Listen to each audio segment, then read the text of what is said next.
លោកកាមិសៈគឺជានុយរបស់លោកបានដល់អារម្មណ៍ជាទីតាំងនៃដំណេកផ្សេងៗមេរៀនជីវិតទី9ចង់រួចពីគ្រោះថ្នាក់ត្រូវប្រយ័ត្ននុយមេរៀនជីវិតនៅកន្លែងនេះចង់និយាយអំពីវត្ថុផ្សេងដែលធ្វើឲ្យយើងជាប់ជំពាក់ដូចជាពេលហូបចង់ទៅហូបឆ្ងាញ់ចង់ទៅនៅកន្លែងស្រួលយើងជាប់ជំពាក់ជាមួយនឹងអារម្មណ៍ត្រេកត្រអាលភាពស្រួលភាពសំណុក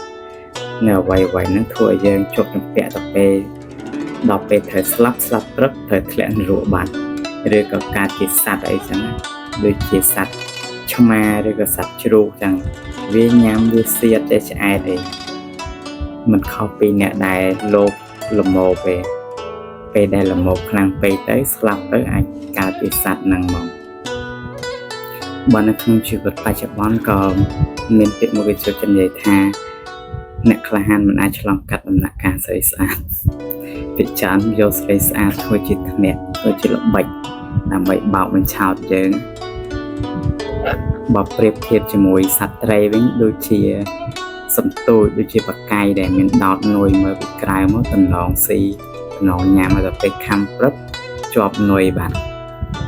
ជីវិតពេលខ្លះគឺបែបហ្នឹងឯងចឹងត្រូវធ្វើមិនអីចឹងមានតែ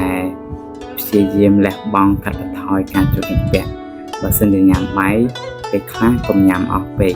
ផឹកកាហ្វេពេលខ្លះក៏ត្រូវកុំផឹកអស់ពេកដែរកុំឲ្យជាប់ជំពាក់នឹងអារសជាតិបែបហ្នឹងបើហូបកុំហូបដល់ឆ្អែតពេកល្មមឈប់បានដែរភាពកាត់ចិត្តនៅក្នុងសភើមេរៀនជីវិតហ្នឹងកន្លែងហ្នឹងនិយាយយ៉ាងតាក់តងធរមានបល័យអីច្រើនចឹងទៅខ្ញុំនិយាយសម្រាយឲ្យងាយយល់